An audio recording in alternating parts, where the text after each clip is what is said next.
And the explanation is actually pretty straightforward, but it's actually very disconcerting or very disturbing. The answer is, if someone invites you to play his game, don't agree to play by the rules, because the game is set up so that you will lose. Otherwise, why would he invite you? Think of a casino, right? A casino is like, please come in and play our game. Do you think a casino is fair? If the casino were fair, the casino would go bankrupt, right? The casino is set up so that you have to lose. Otherwise, they go out of business. The same thing with immigration. If a nation like the United States is inviting you into their nation and you play by their rules, you will always lose. Okay? And this is what's happening to East Asian men, where they go to the United States, they play by the rules, and they'll never climb into status positions, and their woman will be married off to white men. The most attractive of all Asian women will be married off to white guys. Whereas East Asian guys will make their money and then stay at home and play video games all the time. Okay? The game is rigged. So the only logical strategy, according to game theory, to this situation is to break the game, cheat, okay? And that's what the other minorities are doing. And how do you do that? Well, you don't play the game, you don't go to school and obey the teacher, okay? How to win is by sticking together and having lots of babies. And over time, that will enable you to win the game because of demographics. Okay, does that make sense?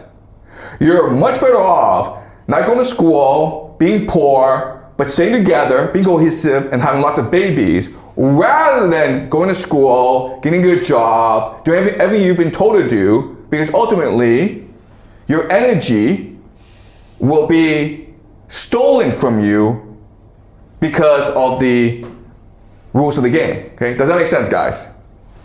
All right? All right. So again, immigration is very important because all in the world, poor people are going to rich countries to seek better opportunities, right? So it's really North America, primarily the United States, Canada, the United States. Then you have Australia, New Zealand, and Europe, okay?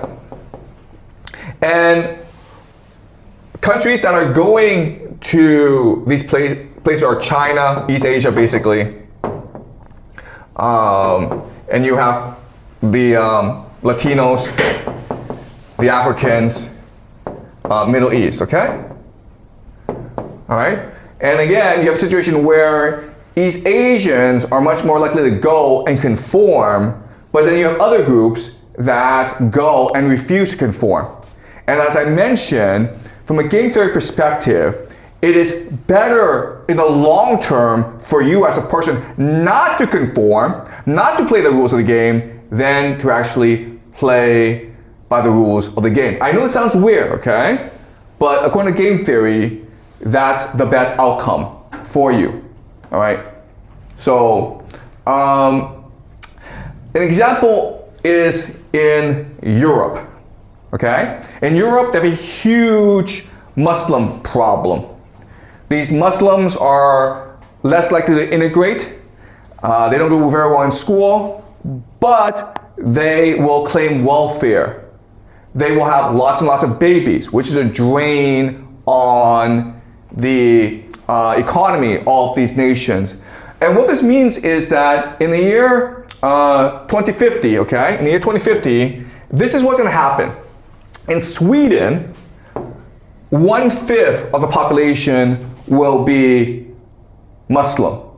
In the UK, 17%. In France, 17%. In Germany, 11%. In Italy, it'll be 12%, okay? So it seems as though there's a population replacement going on.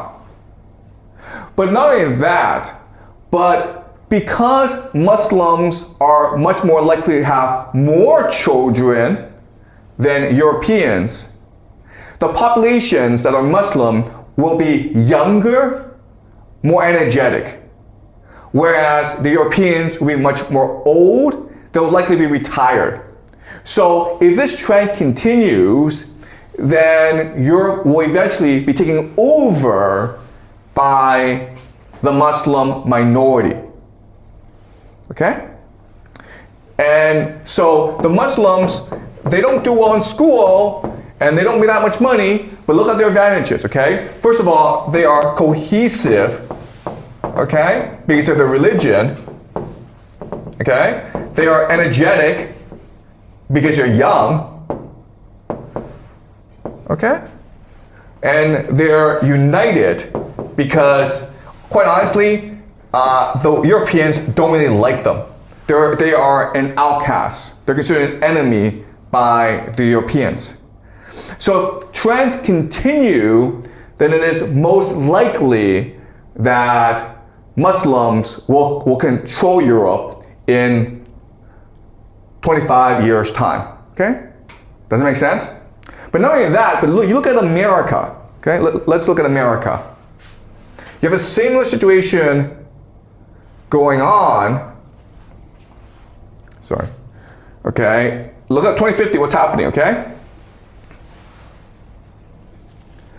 All right, so the white population is declining, okay? Right now it's a majority, but by 2050, it will no longer be the majority. Asians are increasing by a bit, but not that much, okay? But the real growth is in Hispanics, okay? And not only are they growing in absolute numbers, but again, they are much more young, much more energetic group who are more likely to have children, okay? And they are united because they are Catholics. So they have a common religion, they have a common language, and they have very similar common cultural traits. So that's it. According to game theory, if you're an immigrant, your best strategy is not to do well in school, make a lot of money. That will get you nowhere. You're just playing by the rules of the game. Your best strategy is to stick together with your ethnic group, have lots of babies, maintain your religion, and over time, your children, your grandchildren will come to dominate the nation. Okay? Does that make sense, guys? Any questions before I move on?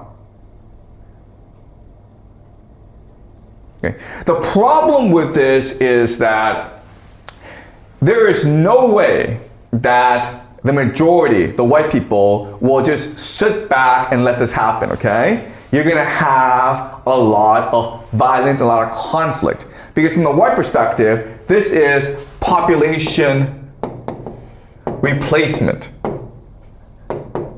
Okay? If we just let demographic trends continue, if these outsiders just have a lot of kids and we don't have the kids, then eventually our culture will be destroyed.